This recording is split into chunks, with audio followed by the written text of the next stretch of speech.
Chapitre 5. Hercule Poirot reçoit une lettre.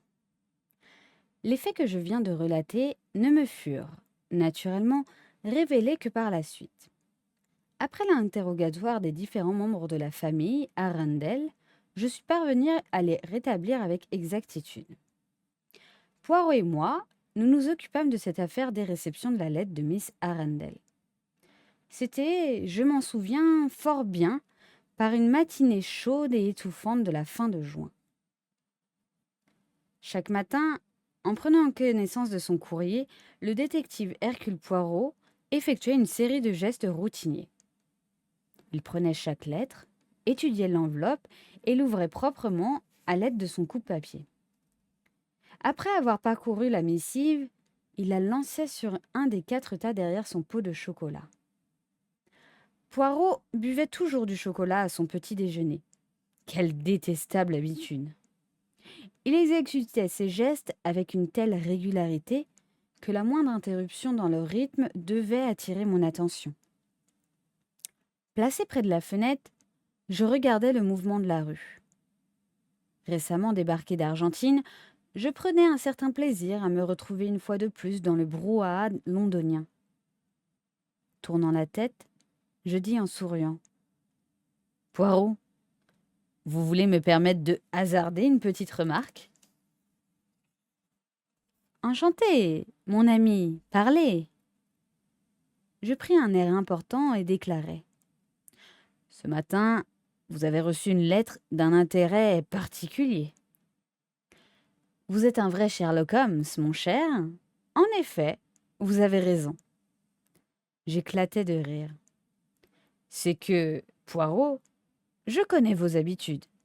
Si vous lisez une lettre 2 fois, cela signifie qu'elle réclame de vous une attention spéciale. Jugez-en par vous-même, Hastings. Avec un sourire, mon ami me tendit la lettre en question. Plein de curiosité, je la saisis, mais je fis aussitôt la grimace. Les 4 pages étaient couvertes d'une fine écriture à peine lisible, de véritables pattes d'araignée et, sur 2 pages, les lignes s'entrecroisaient. Est-il réellement nécessaire que je lise tout cela, Poirot? Demandai-je avec un soupir. Rien ne vous y oblige. Ne pourriez-vous me dire ce dont il s'agit? Je préfère que vous vous formiez une opinion personnelle. En réalité, cette lettre ne nous apprend rien du tout. Croyant une exagération de Poirot, je plongeai dans la lecture de la missive. À Monsieur Hercule Poirot. Cher monsieur, après un long moment de doute et d'indécision, je vous écris, ces derniers mots raturés, je me permets de vous écrire en espérant qu'il vous sera possible de m'aider dans une affaire d'une nature strictement privée. Ces 2 derniers mots soulignés 3 fois. Votre nom ne m'est pas inconnu. Il fut prononcé devant moi par une certaine Miss Fox d'Exeter. Miss Fox n'a pas eu affaire à vous personnellement, mais elle reconnaît que la femme de son beau-frère, excusez-moi si je ne me souviens plus de son nom, avait parlé de votre bonté et de votre discrétion en des termes très élogieux. Termes très élogieux soulignés. Évidemment, je n'ai pas cherché à savoir la nature de l'enquête dont vous avez chargé, mais j'ai compris qu'il s'agissait d'une affaire délicate et pénible. Ces 4 derniers mots soulignés. J'interrompis la lecture, difficile de ces pattes d'araignée, et demandai à mon avis. Dois-je continuer, Poirot? Arrive-t-elle jamais au fait? Poursuivez, mon cher, patience. Je me replongeai dans ma lecture. Placé devant un dilemme angoissant, je souhaite que vous acceptiez de mener une enquête pour mon compte. Vous comprenez aisément qu'une discrétion absolue est indispensable. En réalité, je désire ardemment, ces 2 mots soulignés, me tromper. On est parfois tenté de prêter trop d'attention à des faits qui peuvent s'expliquer de façon toute naturelle. N'ai-je point oublié une page? Murmurai-je perplexe. Non, non, ricana Poirot. Ces phrases n'ont ni queue ni tête. De quoi veut-elle parler? Continuez toujours. Étant donné les circonstances, vous conviendrez, j'en suis certaine, qu'il m'est impossible de consulter quelqu'un à Market Basing. Je jetai un coup d'œil à l'entête du papier à lettres. Little Green, Market Basing, Berkshire.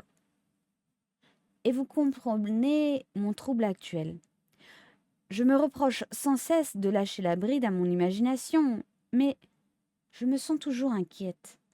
J'attache peut-être une grande importance à ce qui, en réalité, n'en vaut pas la peine. Il me faut à tout prix tirer cette histoire au clair. Pour le moment, j'ai l'esprit agité et ma santé s'en ressent, d'autant plus qu'il m'est impossible d'en parler à qui que ce soit. D'en parler à qui que ce soit, souligné d'un trait épais. Dans votre sagesse, vous conclurez sans doute que tout cela ne rime à rien et que les faits peuvent s'expliquer d'une manière tout à fait innocente. Innocente, soulignée. Cependant, depuis l'incident de la balle du chien, je vis dans le doute et l'inquiétude. Je désire connaître votre point de vue sur cette affaire. Votre avis me soulagerait d'un grand poids. Voulez-vous avoir l'obligeance de m'indiquer le montant de vos honoraires et de m'aider de vos conseils? Je vous répète, personne ici n'est au courant de l'affaire. Les faits peuvent paraître sans importance, mais ma santé est mauvaise et de tels tourments finiront par me tuer. Plus j'y songe, et plus je suis convaincue de ne pas me tromper. Naturellement, je n'en soufflerai mot à personne. Cette phrase, soulignée. Dans l'attente de votre prompte réponse, je vous prie d'agréer, etc. Emily Arundel. Je tournais et retournais la lettre entre mes mains, regardant les pages l'une après l'autre. Poirot, prononçai-je enfin. Que signifie tout ce fatras? Mon ami haussa les épaules. Je voudrais pouvoir vous répondre.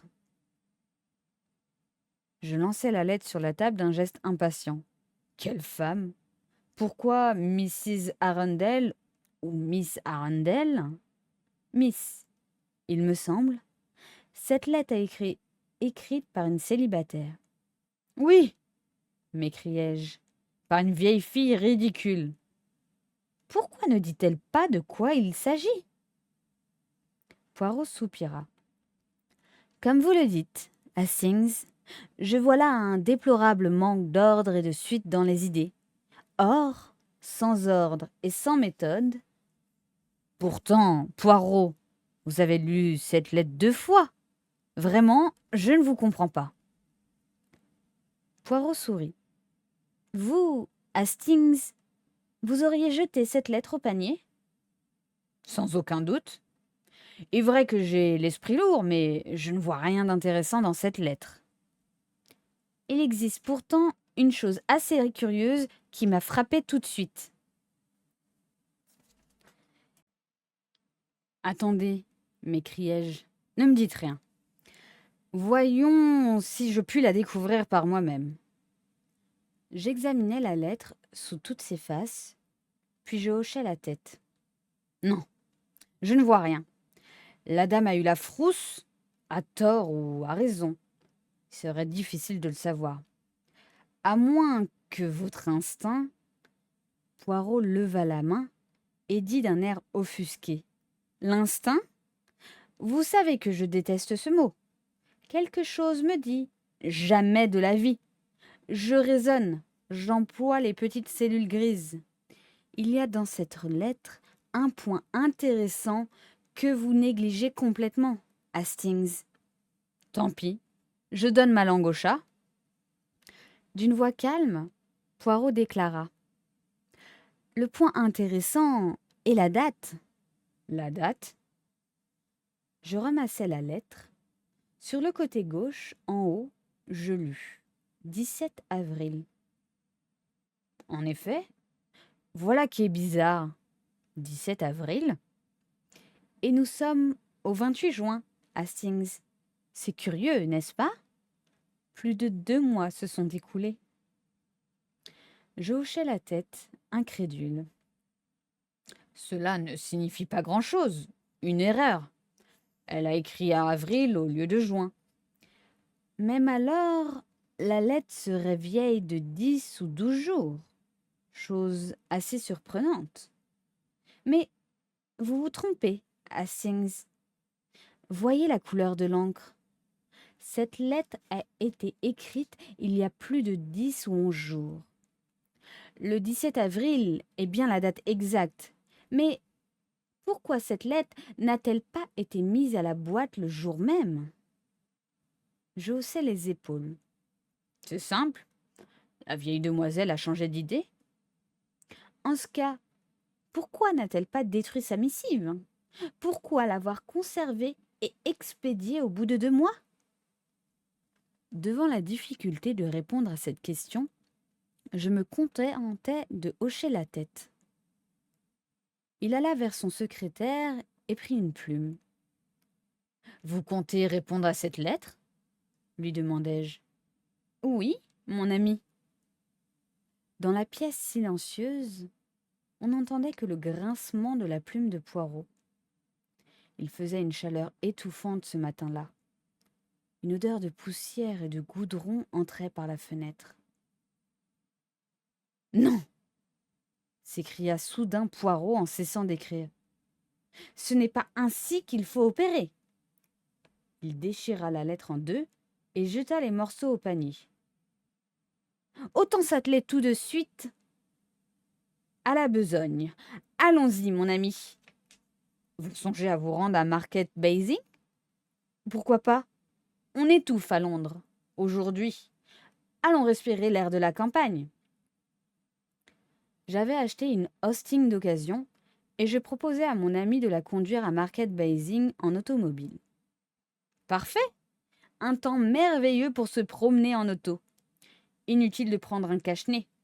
Un léger par-dessus, une écharpe de soie. Mon cher ami, nous n'allons pas au pôle Nord, protestai-je. Il faut se méfier des refroidissements, déclara Poirot d'un ton sentencieux. Un jour comme celui-ci. Sans écouter mes protestations, il endossa un par-dessus marron et s'enveloppa le cou d'une écharpe de soie blanche, puis, ayant soigneusement mis le timbre mouillé à sécher sur un buvard, il me suivit en dehors. Chapitre 6. Visite à Little Green. Notre course nous prit 1 heure et demie et il était près de midi lorsque nous arrivâmes à la petite ville de Market Basing. Placée autrefois sur une route importante, aujourd'hui, elle se trouve à une distance de 5 kilomètres environ de la grande voie de circulation moderne. Elle garde un air de vieille noblesse et de séréne dignité. Sa rue principale, très large, et sa vaste place du marché semblent déclarer aux visiteurs « J'étais autrefois une grande ville et je le demeure encore pour les personnes raisonnables et éduquées. Que le monde moderne, épris de vitesse, se lance sur la nouvelle route, moi, je reste le témoin d'une époque où solidité et beauté marchaient de pair. » Dans le parc à automobiles, au milieu de la place, on ne voyait que quelques véhicules. J'y installai mon Austin. Poirot laissa ses vêtements superflus à l'intérieur de l'auto et jeta un coup d'œil dans sa glace de poche pour vérifier la belle ordonnance de ses moustaches flamboyantes.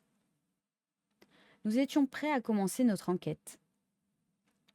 Pour une fois, la question posée à une passante ne reçut pas la réponse habituelle. « Excusez-moi, mais je suis étranger dans cette ville. » Il n'existait probablement pas d'étrangers à Market Basing. Poirot et moi, surtout Poirot, ne passerions pas inaperçus. J'avais déjà l'impression que nos silhouettes se détachaient de façon incongrue sur ce décor vieillot d'une cité anglaise demeurée fidèle à ses traditions. Little Green, dit l'homme, un individu à la forte carrure et aux yeux bovins qui nous dévisageait d'un air pensif. Montez tout droit la grande rue et vous verrez la propriété sur votre gauche. Il n'y a rien d'écrit sur la grille, mais c'est la première maison après la banque. Vous ne pouvez pas vous tromper. Nous nous remîmes en route sous le regard insistant du personnage. Je me sens tout à fait étranger dans cette ville, remarquai-je à Poirot. Quant à vous, mon cher, vous y faites l'effet d'un oiseau exotique. Cela se voit donc que je suis un étranger ? Je vous vois, je vous crois. Je me fais pourtant habiller par un tailleur anglais, balbutia Poirot. L'habit n'est pas tout. Vous ne sauriez le nier, mon cher, votre personnalité tranche sur le commun des mortels. Je m'étonne même que ce fait n'ait pas entravé votre carrière. Poirot soupira. Cela vient de ce que vous partagez, le préjugé vulgaire selon lequel un détective est nécessairement un individu qui porte une fausse barbe et se dissimule derrière un pilier. La fausse barbe, c'est vieux jeu et jouer à cache-cache est le propre des détectives de second ordre. À un Hercule Poirot, il suffit de s'asseoir dans un fauteuil et de réfléchir. Et voilà pourquoi, sans doute, nous suivons cette rue sous une chaleur accablante, par une journée torride. Bien répondu, Hastings. Pour une fois, je l'admets, vous me rivez mon clou. Nous trouvâmes aisément Little Green, mais là, une déception nous attendait. Sur la grille, une pancarte d'agence immobilière. Soudain, un aboiement attira notre attention. La haie, peu épaisse en cet endroit, nous laissait voir le chien, un fox terrier aux poils longs et raides.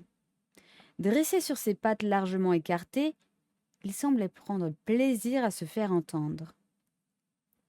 Animé des meilleures intentions, il paraissait vouloir se faire excuser.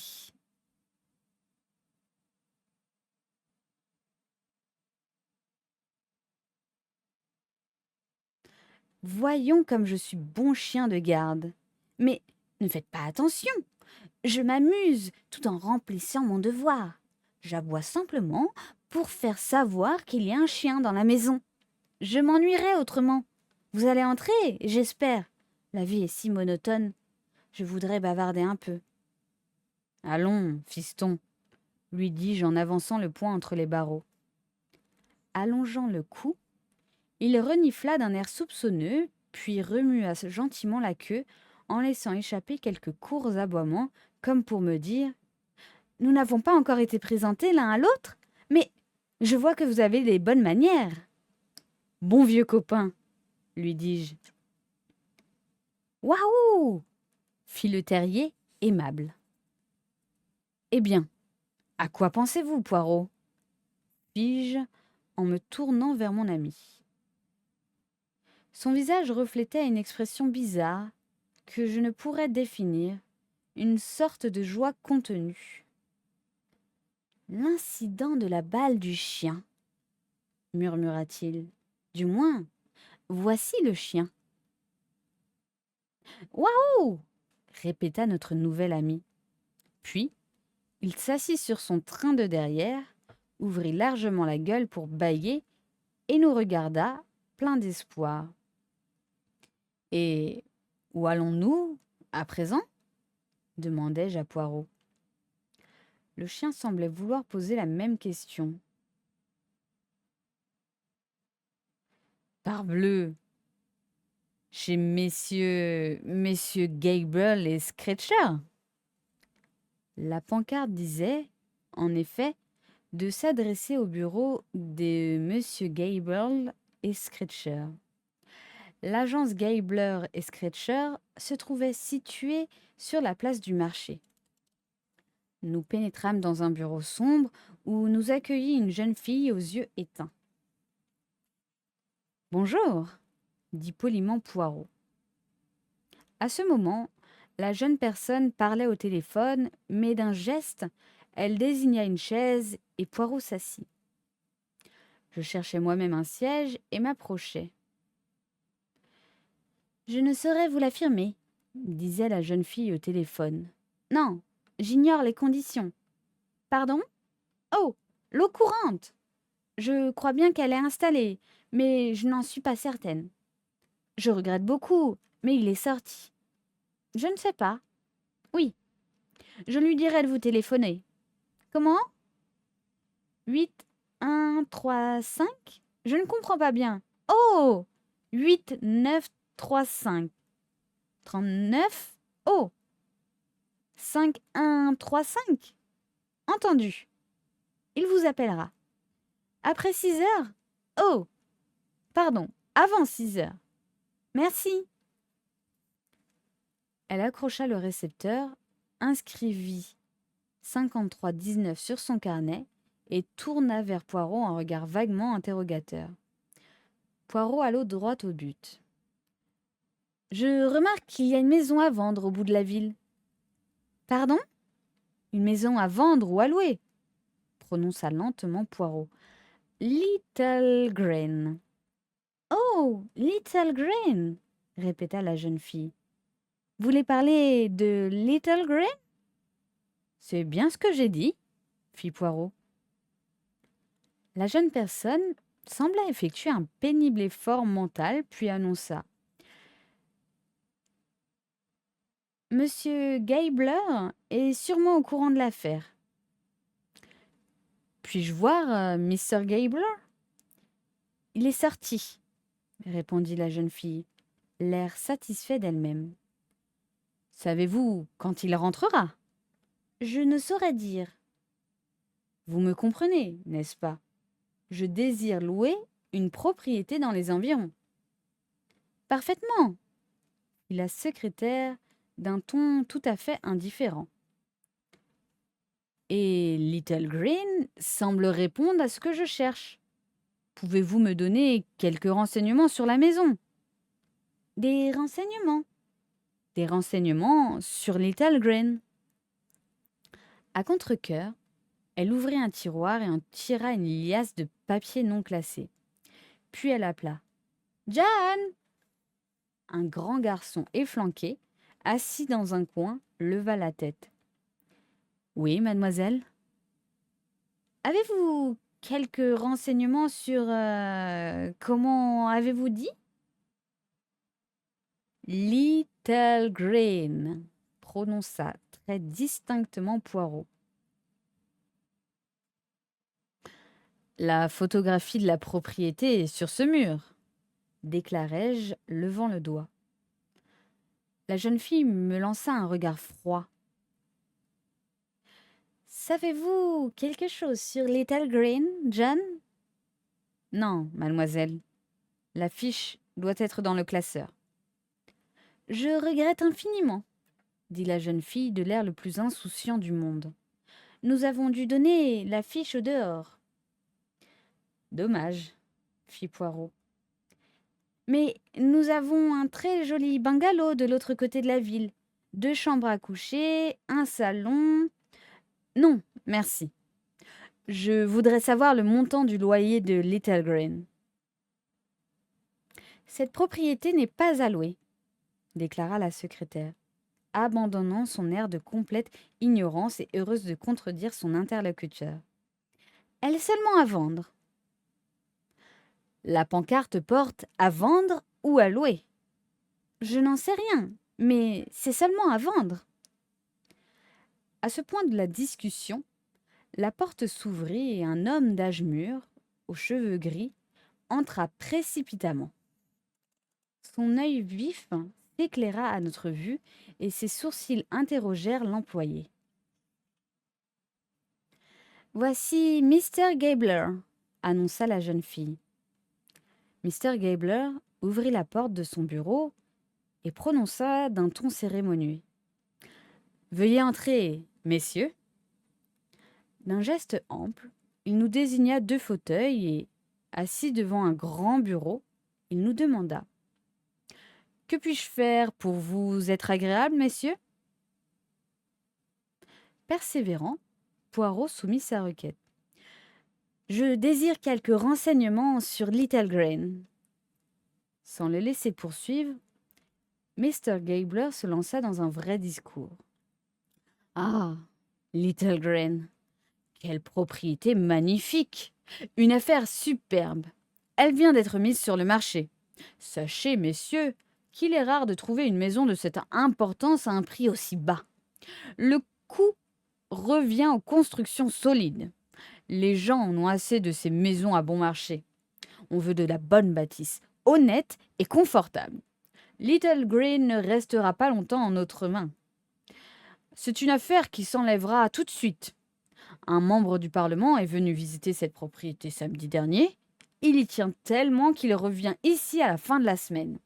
Il y a aussi un agent de change qui la convoite. De nos jours, on cherche le calme et les gens qui viennent habiter la campagne choisissent des habitations loin des grandes routes. L'architecte qui a construit Little Green connaissait son métier. Nous ne conservons pas longtemps Little Green sur nos livres. Mr. Gabler s'arrêta pour reprendre haleine. Cette maison a-t-elle souvent changé de propriétaire au cours de ces dernières années? S'enquit Poirot. Au contraire, elle est demeurée dans la même famille depuis plus de 50 ans. Des gens très respectés dans la ville, des dames de la vieille école. Il se leva d'un bond, ouvrit la porte et appela « Miss Jenkins, les renseignements sur Little Green, vite !» Il revint à son bureau. « Je désire acquérir une propriété dans la campagne et pas très loin de Londres, » dit Poirot. « Je ne voudrais pas la pleine campagne. » « Parfaitement, parfaitement. Les servantes se déplaisent dans les propriétés trop isolées. Ici, vous avez l'avantage de la campagne sans en avoir les inconvénients. » Miss Jenkins entra sans bruit et plaça une feuille de papier dactylographiée devant son patron, qui la congédia d'un signe de tête.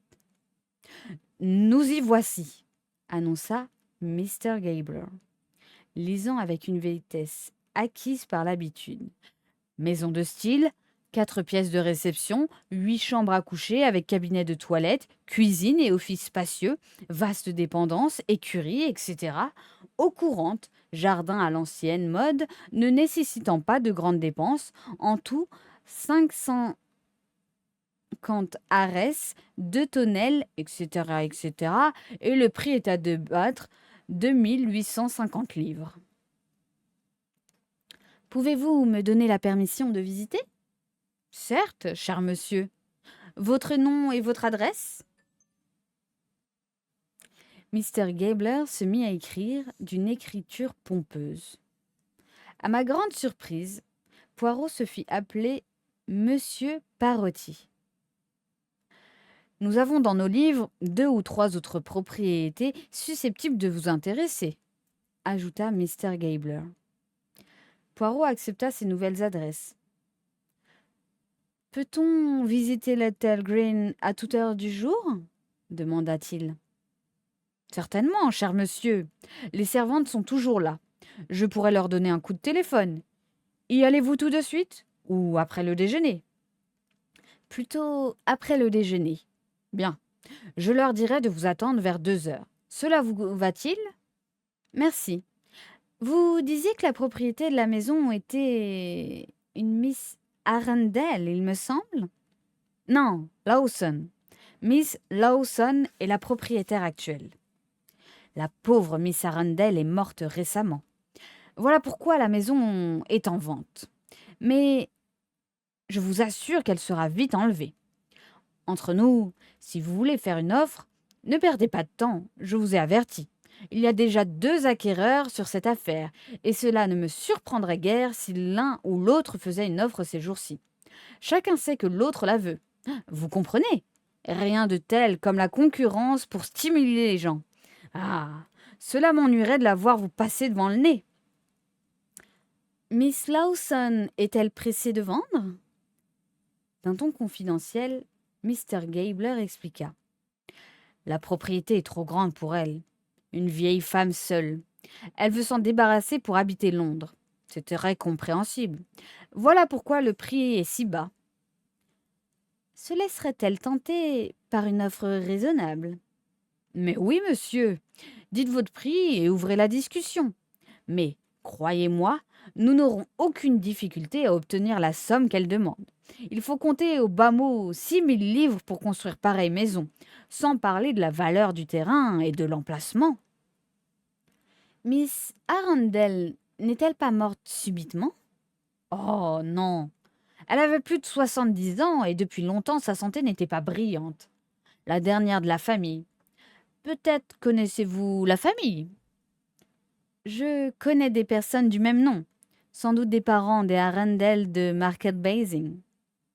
Probablement. Elles étaient 4 sœurs. L'une d'elles se maria sur le tard et les autres vécurent ici. Des dames de l'ancien temps. Miss Emily était la dernière, une personne très respectée dans la ville.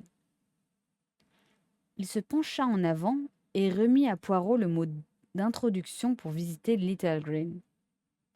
Vous repasserez me dire ce que vous en pensez, n'est-ce pas? Évidemment, il conviendra de moderniser un peu ça et là. Une salle de bain ou deux. En somme, peu de choses. Nous prîmes congé de Mr. Gable et, en le quittant, nous entendîmes Miss Jenkins annoncer. Mrs. Samuel a téléphoné, monsieur. Elle vous prie de l'appeler. Hollande 5391. Si j'ai bonne mémoire, ce numéro n'a rien de commun avec celui que la secrétaire avait noté sur son bloc, ni avec celui que la cliente avait donné au téléphone. J'eus l'impression que Miss Jenkins se vengeait d'avoir dû remettre les renseignements concernant Little Green. Chapitre 7. Déjeuner chez Georges.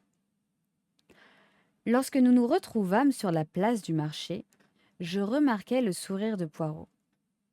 « Mr. Gabler sera bien déçu, lui dis-je, et s'imagine vous avoir vendu la maison. » Certes, je lui réserve une grande déception. Nous pourrions déjeuner ici avant de rentrer à Londres, à moins que vous ne connaissiez un endroit où l'on mange bien sur la route. Mon cher Hastings, je n'ai pas l'intention de quitter Market Basing tout de suite. Il me reste encore beaucoup à faire. Je le regardais, étonné. « Mais, mon cher, m'écriai-je, nous faisons fiasco? La vieille demoiselle est morte? » Précisément. La façon dont il prononça ce dernier mot me rendit perplexe et je le dévisageai avec insistance. De toute évidence, il avait une idée derrière la tête au sujet de cette lettre incohérente. « Voyons, Poirot, si elle est morte, à quoi bon vous occuper de son affaire? Elle a emporté son secret dans la tombe. L'affaire est enterrée avec elle. » Comme vous vous débarrassez aisément de ce qui vous gêne, mon cher Hastings, une affaire n'est pas terminée tant qu'Hercule Poirot s'y intéresse. L'expérience aurait dû me convaincre de l'inutilité de discuter avec Hercule Poirot. Imprudemment, je poursuivis. Puisqu'elle est morte, justement. Vous ne cessez de me répéter le point essentiel sans prêter attention au sens de vos paroles. N'attachez-vous donc aucune importance à ce fait? Miss Arundel est morte? Mais non, cher Poirot. Son décès s'explique de façon naturelle et n'offre rien d'extraordinaire. Mr. Gabler vous l'a bien dit. Il a aussi affirmé que je ferais une excellente affaire en achetant Little Green pour 2850 livres. Faut-il le croire sur parole? Non. J'ai l'impression que Gabler désire surtout vendre la propriété. Sans doute Cette maison manque tout à fait de confort moderne et il conviendra de la transformer de la cave au grenier. Je parie que sa cliente s'en débarrassera à un prix inférieur. Ces grandes bâtisses avec façade sur rue sont très difficiles à vendre. Eh bien, alors, fit Poirot, ne me dites plus, Gabler vous l'avait bien dit, comme si ce marchand de biens était un prophète incapable de mentir. Je me disposais à formuler une protestation, mais nous franchissions le seuil de l'auberge et d'un emphatique chut, Poirot m'en empêcha. On nous conduisit dans la salle de café, une pièce de belle dimension, aux fenêtres closes et qui sentait le renfermer. Un homme d'âge mûr, lent et poussif, s'occupa de nous. Nous devions être les seuls clients à déjeuner. On nous servit du mouton excellent, des choux à queue et des pommes de terre mal préparées. De la compote de pommes insipide et de la crème renversée suivirent. Après le gorgonzola et les biscuits, le serviteur nous apporta 2 tasses d'un breuvage médiocre baptisé café. À ce moment, Poirot tira de sa poche le papier de Mr. Gabler et demanda quelques indications au garçon. « Je connais la plupart de ces maisons, monsieur, » répondit le serviteur. « Emel se trouve à 5 kilomètres d'ici, sur la route de Benham, un petit coin tranquille. La ferme Naylor est à 1500 mètres. Après l'auberge de la Tête du Roi, vous trouverez un sentier qui vous y mène tout droit. Bizet Grange, je ne connais pas ça. Little Green est tout près, monsieur, à peine 5 minutes de marche. La maison est-elle en bon état?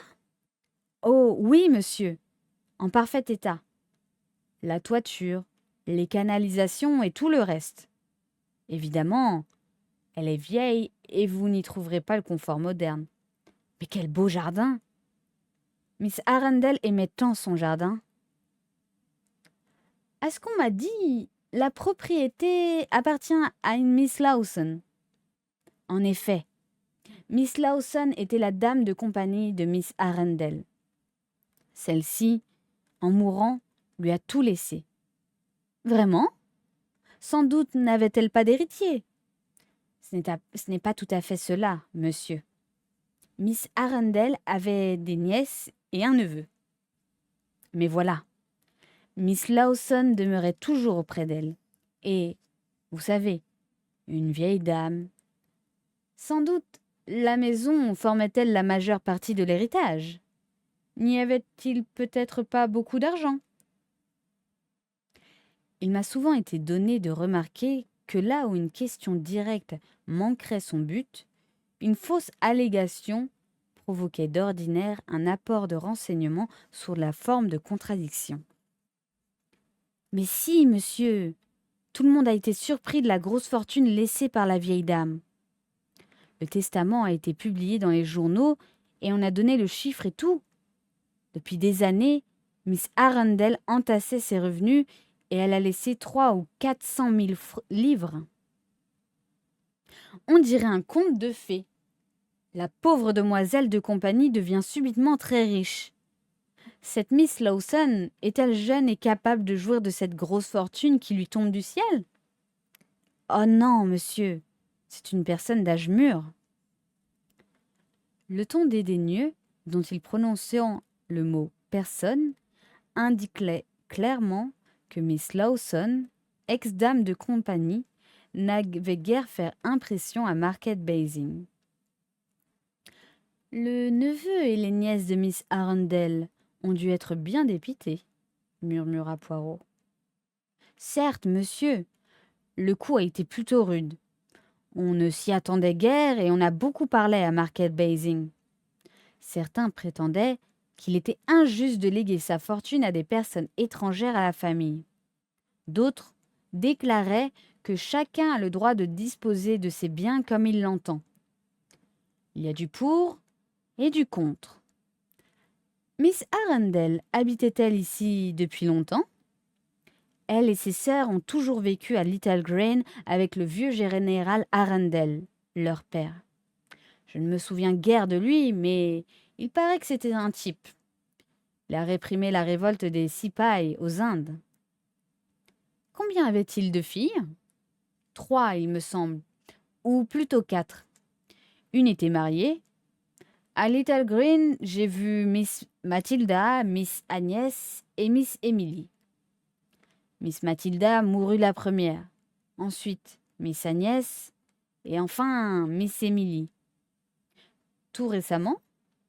Oui, au début de mai ou à la fin d'avril. Était-elle souvent malade? Sa santé laissait à désirer. L'année dernière, elle eut la jaunisse et faillit mourir. Elle resta toute jaune comme un citron longtemps après. Depuis 5 ou 6 ans, elle ne se portait pas très bien. Avez-vous de bons médecins dans le pays? Nous avons le docteur Gringer. Il exerce ici depuis une quinzaine d'années et tout le monde le consulte. C'est un vieux maniaque, mais un bon médecin. Il a pris un jeune associé, le docteur Donaldson. Celui-ci est plus à la page et certains le préfèrent. Il y a aussi le docteur Harding, mais il n'a guère de clientèle. Le docteur Gringer était sans doute le médecin de Miss Arundel. Bien sûr, il a plusieurs fois tiré d'affaire. Il est de ces médecins qui vous obligent à vivre, que vous le vouliez ou non. Poirot acquiesça de la tête et remarqua. Mieux vaut connaître un pays avant de s'y installer. Avoir un bon médecin sur place est une chose capitale. Je suis bien de votre avis, monsieur. Poirot régla la note et y ajouta un généreux pourboire. Merci, monsieur, merci beaucoup. J'espère que vous vous fixerez à Market Basing. Je le souhaite également, répondit Poirot, sans sourciller. Nous quittâmes l'auberge. Cette fois, votre curiosité est-elle satisfaite, Poirot? Demandai-je à mon ami, lorsque nous nous retrouvâmes dans la rue. Pas encore, mon cher. Il choisit une direction inattendue. Où allons-nous à présent? À l'église, Hastings. La visite pourrait nous apporter des révélations intéressantes. Quelques vieux monuments. Je hochai la tête, incrédule. Poirot s'attarda peu à l'intérieur de la vieille église. Spécimen curieux de l'art gothique flamboyant, les restaurations trop consciencieuses de l'époque victorienne lui avaient ôté une partie de son cachet. Ensuite, Poirot erra dans le cimetière, lisant çà et là quelques épitaphes, commentant le nombre des morts dans une même famille et s'amusant à répéter les noms aux assonances bizarres. Je n'éprouvai aucune surprise lorsque je le vis s'arrêter devant une sépulture imposante, but de ses recherches, j'en étais certain. Sur une plaque de marbre, on lisait plusieurs inscriptions. À la mémoire de John Laverton Arundel, général à l'armée des Indes, décédé dans la paix du Seigneur le 19 mai 1888, à l'âge de 69 ans. Combat pour le droit et de toutes tes forces, et de Matilda Anne Arundel, décédée le 10 mars 1912, je me lèverai pour aller à mon père, et de Agnès Georgina Marie Arundel, décédée le 20 novembre 1921, demande et tu recevras, et de Emily Harriet Laverton Arundel, décédée le 1er mai 1936, ta volonté soit faite. Poirot demeura un moment à regarder ces dernières lignes. Il prononça doucement. 1er mai, 1er mai. Et aujourd'hui, 28 juin, je reçois sa lettre. Ce retard nécessite une explication. Vous le voyez, à présent, à Sings? Je m'en rendais compte, en effet. Ou plutôt, je comprenais que Poirot était décidé à en avoir le cœur net. Chapitre 8. Visite de la maison. En sortant du cimetière, Poirot se dirigea d'un pas vif vers Little Green. Il assumait toujours le rôle de l'éventuel acquéreur. Tenant bien en vue, dans sa main, la liste remise par l'agent immobilier, où Little Green figurait en première ligne. Il ouvrit la grille et monta l'allée jusqu'à la porte d'entrée. Cette fois, le terrier ne se montra point, mais nous l'entendîmes aboyer à l'intérieur et à distance, sans doute du côté de la cuisine. Bientôt, un bruit de pas dans le vestibule répondit à notre coup de sonnette. La porte fut ouverte par une femme d'une 60aine d'années, à l'air aimable, le type de la servante de l'ancien temps. Poirot présenta ses lettres de créance. « Oui, monsieur, l'agent d'affaires a téléphoné. Voulez-vous entrer par ici, monsieur ?» Les persiennes, fermées lors de notre première visite, se trouvaient à présent ouvertes. Partout régnait l'ordre et la propreté. De toute évidence, notre Cicérone était une femme très consciencieuse. « Voici le petit salon, monsieur. » Je jetai un regard approbateur dans cette pièce très agréable, aux larges baies donnant sur la rue. L'ameublement solide et ancien comprenait une bibliothèque et des sièges d'un style original. Poirot et moi, nous adoptions l'attitude de gens à qui l'on fait visiter une maison. Immobiles, un peu mal à l'aise, nous murmurions des remarques de ce genre. « Très joli, une pièce gaie. Le petit salon, dites-vous » La servante nous fit traverser le vestibule et nous mena dans la pièce en face, beaucoup plus grande. « La salle à manger » annonça-t-elle. Ici triomphait le style de l'ère victorienne. Lourde table en acajou, buffet massif d'un acajou pourpre aux portes ornées de grosses grappes de fruits sculptés, chaises imposantes recouvertes de cuir.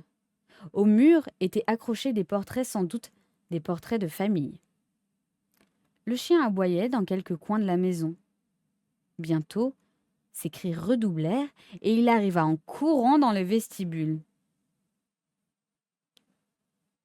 « Qui est entré dans cette maison ? Je le mettrai en pièces !» semblait dire la voix de ce fidèle gardien. Arrivé au seuil de la salle à manger, il renifla longuement.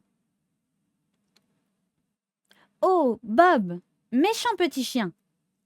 s'exclama notre guide. « N'ayez pas peur, messieurs, il ne vous fera pas de mal. » De fait, Bob, ayant reconnu les visiteurs, se montra très accueillant. « Très heureux de vous voir !»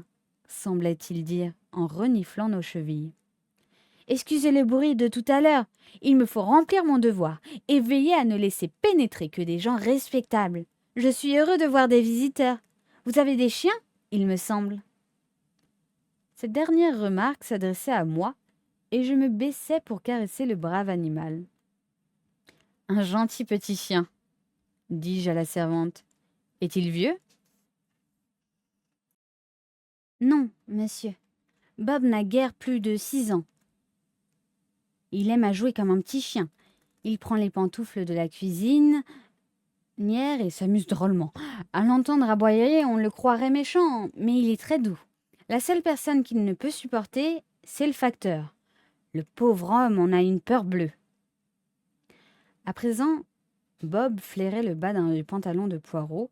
Son inspection terminée, il renifla longuement. « Pas mal, mais pas bien tendre pour les toutous. » Telle parut être son opinion. Il revint vers moi et, la tête penchée de côté, m'interrogea du regard. « Je ne comprends pas cette férocité des chiens pour les facteurs, » observa la servante. « Affaire de raisonnement, » déclara Poirot. « Le chien est un animal intelligent et il tire ses conclusions suivant son point de vue personnel. Certaines personnes sont admises à entrer dans une maison et d'autres sont reçues à la porte. Un chien ne tarde pas à s'en rendre compte. Or, quel est l'individu qui frappe à votre porte 2 ou 3 fois par jour et n'en franchit jamais le seuil ? Le facteur. De toute évidence, un être indésirable, qu'on renvoie à ses affaires et qui, néanmoins, persiste à se présenter et à vouloir forcer lui. Dès lors, le devoir du chien est clair. aider à chasser cet intrus, et le mordre si possible. Voilà, vous en conviendrez, un raisonnement très logique de la part d'un chien. Poirot considéra Bob avec admiration. « Et celui-ci a l'air très fin, » ajouta-t-il. « Il est sûrement plus intelligent que bien des hommes, » assura notre guide en jupon. La servante ouvrit une porte toute grande et, s'adressant toujours à Poirot, annonça. « Le salon, monsieur. » Ce salon, où flottait un léger parfum de fleurs séchées, évoquait chez moi les souvenirs du passé. Sur les tapisseries, des guirlandes de roses finissaient de perdre leur couleur. Au mur pendaient des aquarelles et de vieilles photographies dans de jolis cadres d'argent. Ça et là, des sujets de porcelaine, bergères et bergers fragiles, des coussins brodés aux petits points, des boîtes à ouvrage en marqueterie et des boîtes à thé. Deux petites dames en papier de soie placées sous un globe de verre me charmèrent particulièrement. L'une filait devant son rouet et l'autre tenait un chat sur ses genoux. Ici, tout me rappelait une époque révolue, une époque de loisirs et de politesse raffinée. Dans cette véritable retraite, les dames dévisaient en brodant, et si un monsieur admis dans ce sanctuaire s'était permis de fumer une cigarette, dès qu'il sortait, on secouait les rideaux et on renouvelait l'air. L'attitude de Bob attira mon attention. Assis sur son derrière, il tenait l'œil fixé sur une petite table à 2 tiroirs, d'un style élégant. Voyant que je l'avais remarqué, il poussa un petit cri plaintif et son regard alla plusieurs fois de mon visage à la table. « Que désire-t-il » demandai-je. L'intérêt que nous portions au chien plaisait à la vieille bonne qui, de toute évidence, aimait beaucoup Bob. « Sa balle, monsieur. Autrefois, on la mettait toujours dans un de ces tiroirs. Voilà pourquoi il se tient là et a l'air de mendier. » La voix émue, elle s'adressa à Bob. « Elle n'est plus là, mon joli chien. La balle de Bob se trouve maintenant dans la cuisine. Dans la cuisine, Bobsy. » Bob se tourna vers Poirot d'un air impatient et semblait dire au détective. « Cette femme déraisonne. Vous me paraissez un type intelligent. Dans certains endroits, il y a toujours des balles pour les chiens. Ce tiroir en a toujours content. Il doit y en avoir une à présent. » « Elle n'est plus là, mon brave chien, » dis-je. Bob me jeta un coup d'œil méfiant et sortit avec nous de la pièce, l'air peu convaincu. « Étiez-vous depuis longtemps chez Miss Arundel ?» demanda Hercule Poirot à la bonne. « 22 ans, monsieur. »« Pour le moment, vous gardez seule la maison ?»« Moi et la cuisinière, monsieur. » « Depuis combien de temps était-elle au service de votre maîtresse ?»« 4 ans, monsieur. La vieille cuisinière est morte. »« Si j'achetais cette maison, accepteriez-vous de demeurer ici ?» Elle rougit légèrement. « Vous êtes bien aimable, monsieur, mais je vais quitter le service. Ma maîtresse m'a laissé une jolie petite somme et je vais vivre près de mon frère. Je reste ici seulement pour faire plaisir à Miss Lawson, pour tout tenir en ordre en attendant que la maison soit vendue. » Poirot approuva d'un signe de tête. Dans le silence qui suivit, on entendit un bruit nouveau. Boum, boum, boum. Un bruit monotone qui allait croissant et semblait descendre de l'étage. « C'est Bob, monsieur, » fit la servante en souriant. « Il a trouvé sa balle et lui fait descendre l'escalier. Ce jeu l'amuse beaucoup. » Comme nous arrivions au bas de l'escalier, une balle en caoutchouc noir rebondissait sur la dernière marche avec un bruit mat. Je ramassai la balle et levai les yeux. Bob, allongé haut de l'escalier, les pattes écartées, remuait gentiment la queue. Je lui lançai la balle. Il l'attrapa dans la gueule, la mordilla un instant avec un réel plaisir, puis la posa entre ses pattes et doucement la poussa vers le bord de la première marche, jusqu'à ce qu'enfin elle rebondît de marche en marche. Alors, remuant vivement la queue, il la regarda descendre. Il s'amusait ainsi pendant des heures, monsieur. Une journée entière. Assez, Bob. Ces messieurs ont autre chose à faire. L'intérêt et l'affection que nous portions à Bob avaient eu raison de la réserve habituelle de la brave servante. Tandis que nous montions à l'étage, elle bavardait amicalement et nous racontait les tours merveilleux joués par le terrier. La balle était demeurée au pied de l'escalier. Bob nous lança un regard dépité et, d'une allure très digne, il descendit pour aller la chercher. Comme nous tournions à droite dans le couloir, je le vis, la balle dans la gueule, remonter lentement du pas d'un vieillard exténué, obligé de se fatiguer inutilement par la faute de personnes insouciantes. Tout en visitant les chambres à coucher, Poirot posa des questions à la fidèle servante. « Les 4 demoiselles Arundel ont vécu ici, n'est-ce pas ?»« Autrefois, oui, monsieur. Quand je suis entrée en service dans la maison, il n'y avait que Miss Agnès et Miss Emily. Miss Agnès est morte peu après. C'était pourtant la plus jeune. Sans doute était-elle moins forte que sa sœur. Pas du tout. Ma maîtresse, Miss Emily, était de santé délicate. Toute sa vie, elle a eu affaire aux médecins. Miss Agnès, forte et robuste, au contraire, est partie la première, tandis que sa sœur, toujours souffrante, a survécu à toute la famille. C'est plutôt drôle, n'est-ce pas? Ces choses-là arrivent. Et Poirot se jeta dans le récit fantastique des tribulations d'un oncle malade que je ne me donnerai pas la peine de répéter ici. Sachez cependant qu'il produisit l'effet désiré. Et rien ne délie les langues comme les discussions sur la mort des autres sujets du même genre. Désormais, Poirot pouvait se permettre certaines questions qui eussent été accueillies avec hostilité 20 minutes auparavant. La maladie de Miss Arundel a-t-elle été longue et douloureuse? Pas précisément, monsieur. Miss Emily n'allait pas très bien depuis longtemps. Elle ne se remit jamais tout à fait de cette jaunisse qu'elle eut voilà 2 ans.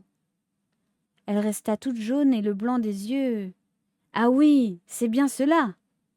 Cette fois, Poirot parla de son cousin qui, à l'entendre, avait été le péril jaune en personne.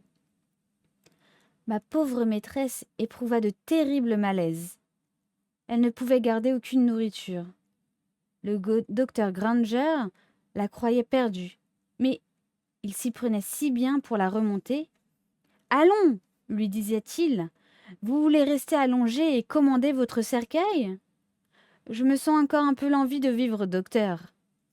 Voilà comment j'aime à vous entendre. » Nous avions ici une infirmière qui commençait à désespérer. Une fois, elle a dit au médecin qu'elle jugeait inutile d'obliger une malade à prendre de la nourriture. « Vous perdez la tête !»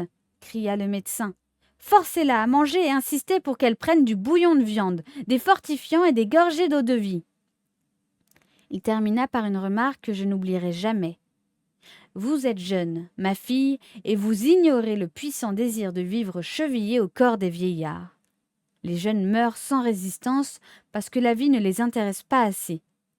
Montrez-moi un homme de plus de 70 ans, je vous dirai que cet homme est un lutteur, qu'il a la volonté de vivre. » C'est vrai, monsieur. On admire toujours les vieillards, on vante leur vitalité et la netteté de leur esprit, mais comme dit le docteur, c'est justement à cause de cela qu'ils ont vécu et atteint un âge si avancé. Vous énoncez des vérités très profondes, dit Poirot. Et Miss Arundel, appartenait-elle à ce genre de vieille personne? Était-elle bien vivante? S'intéressait-elle à l'existence? Oh, oui, monsieur. Sa santé était faible, mais son esprit demeurait vif. La façon dont elle domina sa maladie étonna l'infirmière, une petite pain-bêche, avec des cols et des manchettes empesées. Exigeante avec cela, il lui fallait du thé à toute heure du jour. Miss Arundel s'est tout de même remise de sa jaunisse. Oui, monsieur, naturellement. Au début, elle devait surveiller son régime. Légumes bouillis, cuisine sans graisse, pas d'œufs. Cela lui paraissait bien ennuyeux. L'essentiel est qu'elle se soit guérie. Bien sûr. De temps en temps, elle avait de petites rechutes, de légères crises de foie, lorsqu'elle s'écartait trop de son régime. D'ordinaire, rien de sérieux jusqu'à cette dernière crise. Était-ce la même maladie que 2 ans auparavant? Oui, la même chose.